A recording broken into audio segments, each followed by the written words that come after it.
The truth won't comfort you, but it will set you free. In today's world, people crave comfort more than clarity. We want to feel okay, even if we're not actually okay. We look for validation, not correction. We seek soothing words over raw truth. But Stoicism isn't here to pat you on the back or shield you from discomfort. It was never meant to be a cozy philosophy for emotional relief. Stoicism is a mirror, cold, clear, and uncompromising. It doesn't flatter your ego. It confronts your illusions. It doesn't say you're fine the way you are. It asks, are you willing to become better, no matter the cost? The Stoics didn't aim to make life feel easier. They aimed to make you stronger, clearer, and more grounded in reality. They believed that truth, no matter how sharp, is the beginning of freedom, because what we avoid facing ends up controlling us. This mindset isn't popular in an age of instant affirmation, but it's essential for anyone who wants real transformation. The lessons that follow are not motivational quotes to make you feel good. They're wake-up calls. They challenge your habits, your assumptions, and your excuses. Some will sting. Some will feel like they're speaking directly to your blind spots. But if you're willing to listen, really listen, you'll come out the other side clearer, lighter, and far more alive. Not because the truth is easy to hear, but because it's finally time you did. 1. No one owes you anything. Don't go around expecting things from people. It's a form of slavery. Epictetus. No one is born to treat you fairly. The world is not programmed to favor you, understand you, or reward you for your efforts. Expecting otherwise only leads to resentment. One of the most liberating Stoic realizations is this: you are not entitled to anything. Not love, not recognition, not fairness. The more you believe others should behave a certain way toward you, the more power you give them over your peace of mind. Epictetus called this form of expectation a kind of slavery because it chains your happiness to someone else's actions. As long as you wait for others to behave right before you can feel at peace, you remain trapped. The Stoic approach is different. Instead of waiting for the world to treat you well, you focus on how you respond, what you control, and who you become.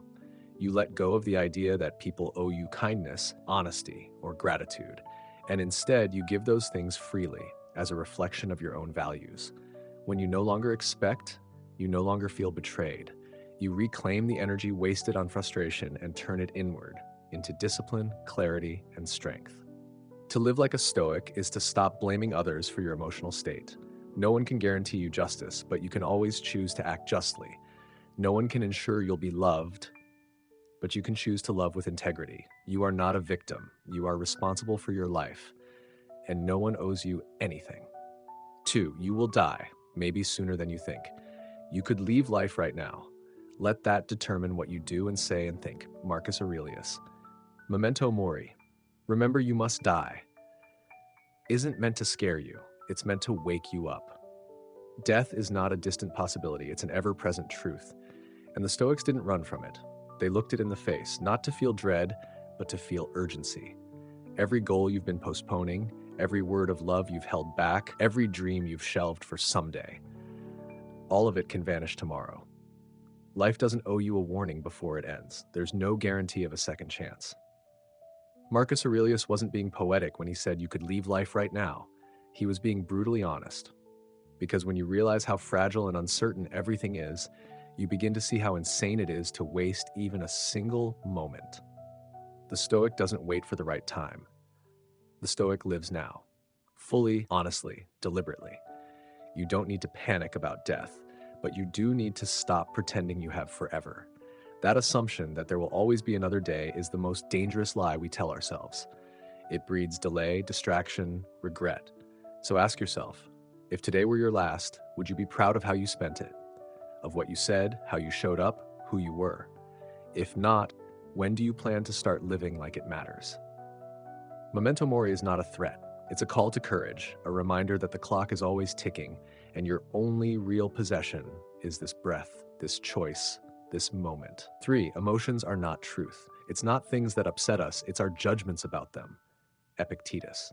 Anger, hurt, anxiety. These emotions feel real, overwhelming even, but they are not reality itself. They are your reactions to it. Epictetus reminds us of something radical. Events are neutral. What happens is just what happens. The storm is just a storm. The criticism is just words. The silence is just silence. The pain you feel, it's not in the event, then it's in your interpretation. Someone says something rude, you feel offended. But pause. Did their words physically wound you? Or did your judgment that they shouldn't have said that, or that they don't respect me, trigger the pain? You weren't hurt by them. You chose a reaction, often unconsciously. And that's the trap. We confuse reaction with truth. The Stoics didn't aim to suppress emotions, but to understand them, to trace them back to their source. Behind every emotional storm is a story you're telling yourself. They shouldn't treat me like this. This shouldn't be happening. If this goes wrong, I'll never recover. When you see the story, you gain the power to rewrite it. You're not at the mercy of your emotions, you're at the mercy of your judgments. But the good news? Judgments can be changed. They're within your control. That's the core of Stoicism. It's not about becoming cold. It's about seeing clearly. If you can pause between stimulus and response, if you can examine the judgment before letting it shape your mood, you reclaim your freedom. So next time you feel shaken, ask, what belief is fueling this? And then ask the harder question, is it true? Your emotions are signals, but they are not final. They are not facts, and they do not have to control you. 4, you are wasting your life if you don't control yourself. No man is free who is not master of himself. Epictetus. We often speak of freedom as if it's something external, the ability to go where we want, do what we please, say what we think. But to the Stoics, true freedom has nothing to do with physical liberty. It's about inner mastery. If you can't control your temper, are you free? If you act on every impulse, chase every desire, react to every insult, are you truly in control? Epictetus is blunt. You are not free if you are not master of yourself. Think about it. A person ruled by anger is a puppet pulled by the strings of emotion. Someone who craves constant validation is enslaved to the opinions of others. A person who cannot resist distraction is not choosing how they spend their time. They are drifting. Stoicism isn't interested in assigning blame. It doesn't care who hurt you, what your parents didn't teach you, or how unfair the world is. It turns the focus inward. What can you control? The answer is always the same: yourself. Self-mastery is not glamorous. It's daily, disciplined work. It means pausing before reacting. It means resisting what feels good in the moment for the sake of what is right. It means being honest with yourself, brutally honest, about the ways you give away your power. No one else can do this work for you. No quote, no video, no book will live your life for you. The Stoics offer a path, not a shortcut. Freedom isn't given, it's earned through attention, through reflection, through restraint, through choice. So ask yourself honestly, who is in control, me or my impulses? If the answer isn't you, then it's time to stop wasting your life. 5, success doesn't define you. Character is all that remains. Waste no more time arguing what a good man should be. Be one, Marcus Aurelius. We chase success because the world tells us it matters. Money, status, recognition, likes, applause, all symbols of a life well lived. But deep down, we know the truth. Those things are temporary. They vanish, they fade, and when they do, what remains? Only your character. Marcus Aurelius had access to everything: power, wealth, respect. Yet he reminded himself constantly that none of it mattered unless he lived with integrity. His writings weren't full of ambition or praise. They were filled with reminders to be honest, kind, disciplined, and just. It's tempting to define ourselves by what we achieve, but the Stoics challenge that idea. They ask, what kind of person are you when no one is watching? Do you keep your word? Do you treat others with fairness, even when it's inconvenient? Do you live according to your principles or only when it's easy? Character doesn't shout, it doesn't post, it doesn't need to prove anything, it simply is. When you fail, as you inevitably will, your reputation won't save you.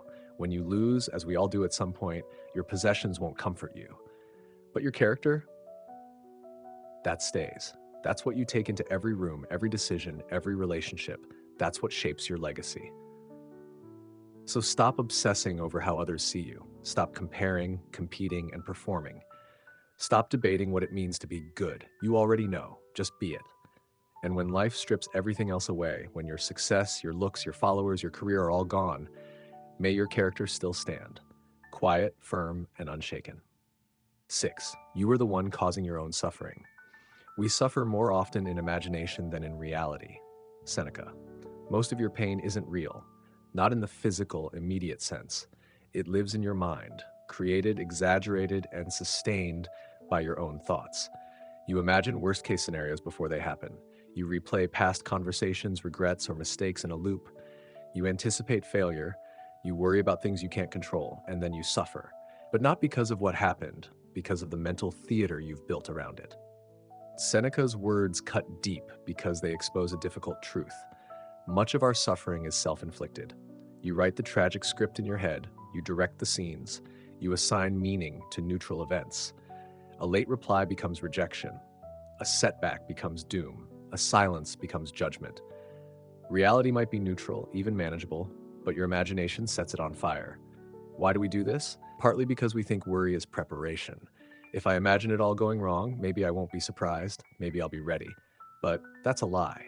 Anxiety doesn't prepare you, it drains you. It robs you of peace now, without protecting you from pain later. The Stoics urge us to pause and ask, is this really happening, or am I creating it? Is this a fact or a fear dressed up as reality? Once you learn to separate what is from what you fear, everything shifts. You begin to notice how much power you've handed over to thoughts, and you start to take it back. You don't need to silence your mind, but you do need to stop believing every story it tells. Pain is part of life. Suffering, at least most of it, is optional. Choose peace over panic. Choose presence over projection. Choose reality over the endless reruns in your head. 7. No one is coming to save you. You must build your own soul, Epictetus. No one is going to live your life for you. No one is coming to rescue you from your suffering, your stagnation, or your self-doubt. No mentor, partner, or perfect opportunity is going to magically appear and make everything okay. This isn't meant to discourage you. It's meant to wake you up. We often wait for the right time, for a breakthrough, for someone who truly understands us. We hope that if we're patient, the storm will pass and the right solution will appear. But life doesn't work like that. Time doesn't stop while you hesitate, and the longer you wait, the more you wither. The truth is, no one can understand the full depth of your thoughts, your wounds, your fears, not even those who love you. That's not because they don't care, but because your inner world is yours alone, and so is your responsibility to shape it. Epictetus doesn't say, find someone to fix you. He says, build your own soul. That means cultivating strength, character, and clarity from within, not blaming, not depending, not waiting. You want meaning? Create it. You want peace? Practice it. You want to heal? Start now. This is the hard path, but it's also the only one that leads to real freedom. The Stoics didn't deny the value of others, but they never depended on them for their identity or stability. They built themselves from the inside out, quietly, relentlessly. You already have what you need: the power to choose your response, the discipline to shape your habits, and the ability to change the story you tell yourself. You don't need a savior. You need courage. Stand up, take ownership, build your soul. 8.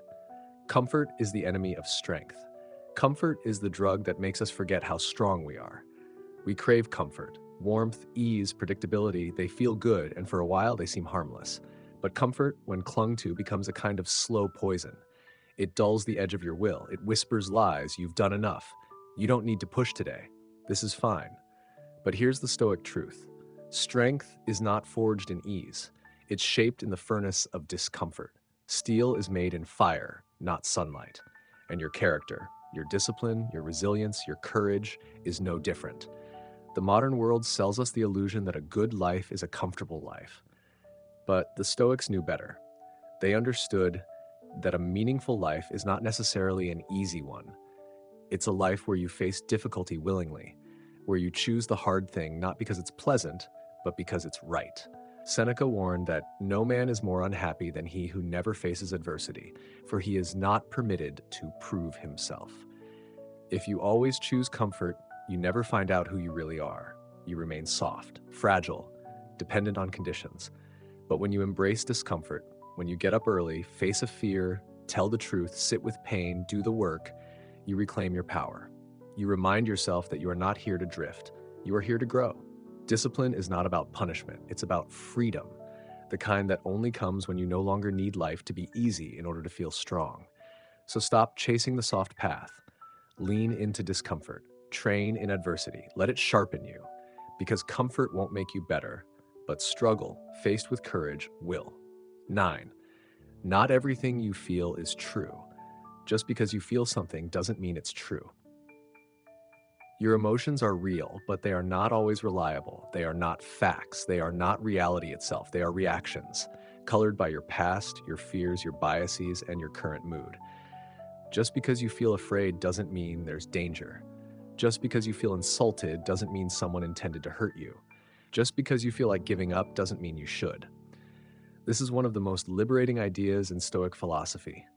You are not your emotions. You are the one watching those emotions. You can observe them, question them, and choose your response.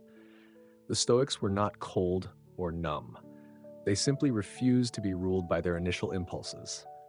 They practiced prohoresis, the ability to step back and make a conscious choice no matter what was happening internally. Epictetus taught it's not things that disturb us but our judgment about them. And those judgments are often distorted. The mind can exaggerate, dramatize, and catastrophize. It creates stories, and we believe them without question. But the Stoic is like a calm warrior in the storm of feeling. They don't swing their sword at every shadow. They wait, they observe. They ask, is this feeling grounded in truth? Is this response aligned with my values? What would my wiser self do? This pause, this space between emotion and action, is where real power lives. Weakness is reacting, strength is choosing. You can't stop feelings from arising, but you can stop being enslaved by them. The next time anger, fear, or doubt shows up, don't assume they speak the truth. Watch them, question them, let them pass. Your mind may lie, your emotions may deceive, but your reason, if you train it, can set you free. 10. Everything you can lose, be ready to let it go. When you kiss your child, say, I am kissing a mortal. Epictetus. The things you hold most dear, your loved ones, your possessions, your youth, your reputation, none of them are truly yours. You don't own them. You are only borrowing them for a while. This is one of the most difficult truths the Stoics teach, and yet it is also the most freeing. Epictetus wasn't telling you not to love. On the contrary, he was telling you to love with full awareness. When you kiss your child or say goodbye to a friend or go to sleep healthy, remember, it could be the last time. Not out of fear, but out of reverence. Nothing is guaranteed. No one is permanent. Everything is on loan from the universe. And if you forget this, if you start believing that these things are yours forever, you'll suffer when they're taken away. And they will be taken away. So the Stoic trains their mind to love without attachment, to care deeply, but without clinging, to give thanks for what they have, but not to despair when it's gone. Seneca wrote, "He who has learned to die has unlearned how to be a slave." The fear of loss keeps you enslaved to people, to comfort, to control. But when you accept that everything can be lost, you begin to live with true presence. This is not coldness. It is clarity. This is not detachment from life. It is mastery of it. So look at what you love, hold it gently, appreciate it fully, and remind yourself, this too is mortal. The moment you accept that truth, loss loses its power over you, and you become finally free. Awakening isn't about comfort. It's about becoming unshakable. The truths you've just read aren't designed to soothe you. They weren't meant to be inspirational quotes to post and forget. They are confrontational. They are medicine. And like all real medicine, they may taste bitter, but bitter medicine heals. The world will not become gentler. Life won't pause to ask whether you're ready. People will still disappoint you. Loss will still find you. Pain will still visit you. The only thing that can change is you. That's what Stoicism offers. Not a softer world, but a stronger self, a quieter mind, a clearer gaze, a deeper presence. Not escape, but engagement. Not numbing, but understanding. Awakening, in the Stoic sense, doesn't mean rising above life. It means seeing it as it is and remaining steady within it. It's not about positive thinking. It's about truthful thinking. It's not about feeling good. It's about becoming resilient, grounded, free. Freedom doesn't come from comfort. It comes from clarity. It comes from letting go of illusions, about control, about permanence, about what you think the world owes you. And that's why Marcus Aurelius reminded us with such fierce simplicity. If it is endurable, then endure it. Stop complaining. Because once you stop resisting what is, you start becoming who you are. That's Stoicism. Not a path of ease, but a path of depth. Not a way to win the world, but to stop needing to. And not a promise of peace around you, but peace within you. Unshakable, clear, awake.